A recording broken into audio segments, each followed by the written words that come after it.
से फतह का नक्शा उतर कर आएगा, आसमां से फतह का नक्शा उतर कर आएगा। जब ज़बां पर नारे अल्लाहु अकबर आएगा और हम वफादारों को जब आवाज़ देंगी सरहदें, हम वफादारों को जब आवाज़ देंगी सरहदें, बच्चा बच्चा देखना घर से निकल कर आएगा, बच्चा बच्चा देखना घर से निकल कर आएगा।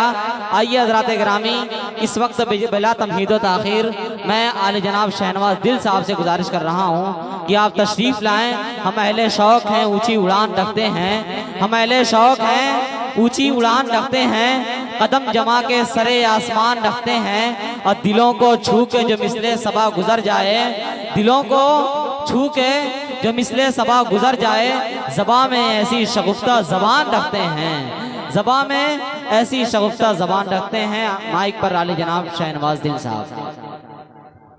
अस्सलामु अलैकुम वरहमतुल्लाहि वबरकातुहू। सबसे पहले जश्न आज़ादी की बहुत सारी मुबारकबाद मुझ नाचीज़ की तरफ से।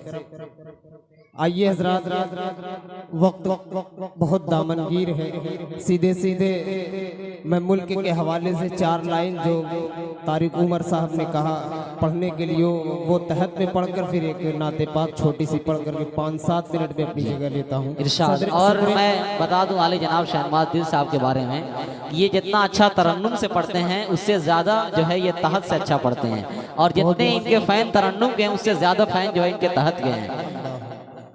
एक मतला और एक शेर मुल्क के हवाले से ये है कि मुरझाए कोई फूल तो मुरझाए कोई फूल तो गुलदान रो पड़े, क्या कहना, मुरझाए कोई फूल तो गुलदान रो पड़े, एक शख्स मारा जाए तो संतान रो पड़े।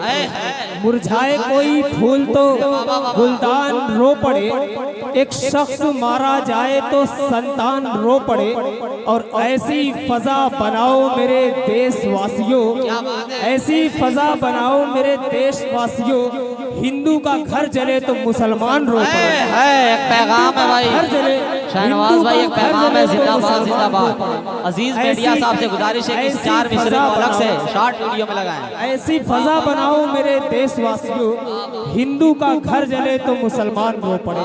आइए